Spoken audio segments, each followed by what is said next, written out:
గడిచిన 5 ఏళ్లలో Jagan and co రాష్ట్రాన్ని సర్వనాశనం చేశారని జమ్మలమడుగు ఎమ్మెల్యే ఆదినారాయణ రెడ్డి ఆరోపించారు.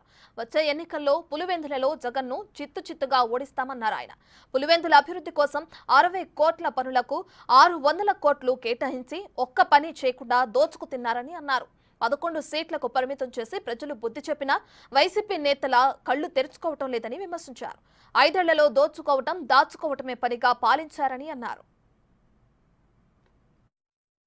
ఇందు గలడందు లేడని ఎందెందు వెతికినా అందందే గలడని. కానీ ఇక్కడ ఇలా పాపాలు వెతకాల్సిన అవసరమే లేదు. ప్రతి దాంట్లో అంగడి పెట్టినారు. సూపర్ మార్కెట్, జగన్మోహన్ రెడ్డి గారు పెద్ద మార్కెటు, వాళ్ళ ఎంపీలు ఎమ్మెల్యేలు చిన్న మార్కెట్లు, ఇంకా చిన్న నాయకులు చిల్లర మార్కెట్లు. తక్కువలో తక్కువ 2 లక్షల కోట్లకు పైగా తిన్నాడు జగన్మోహన్ రెడ్డి. మిగతా అందరూ కలిసి 2-3 లక్షల కోట్లు తిన్నారు. ఈ రాష్ట్రాన్ని సర్వనాశనం చేశారు. అభివృద్ధి అనేది కుంటుపడింది. జగన్మోహన్ రెడ్డిని కూడా ఓడిస్తాం పులివెందులలో. అక్కడ పాడా ఫండ్స్ పేరుతో పులివెందుల ఏరియా డెవలప్మెంట్ అథారిటీ పేరుతో 60 కోట్ల పనిని 600 కోట్లు ఇచ్చి అది కూడా ఇవ్వకుండా వెళ్ళిపోయినాడు. వాళ్ళకు వచ్చే పరిస్థితి లేదు. దానిపైన విజిలెన్స్ మానిటరింగ్ జరుగుతుంది. అది కూడా రాదు.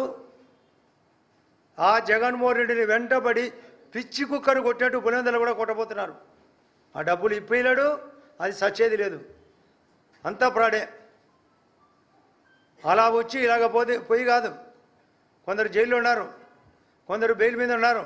జగన్మోహన్ రెడ్డి గారు మాత్రం గాల్లో తిరుగుతున్నాడు.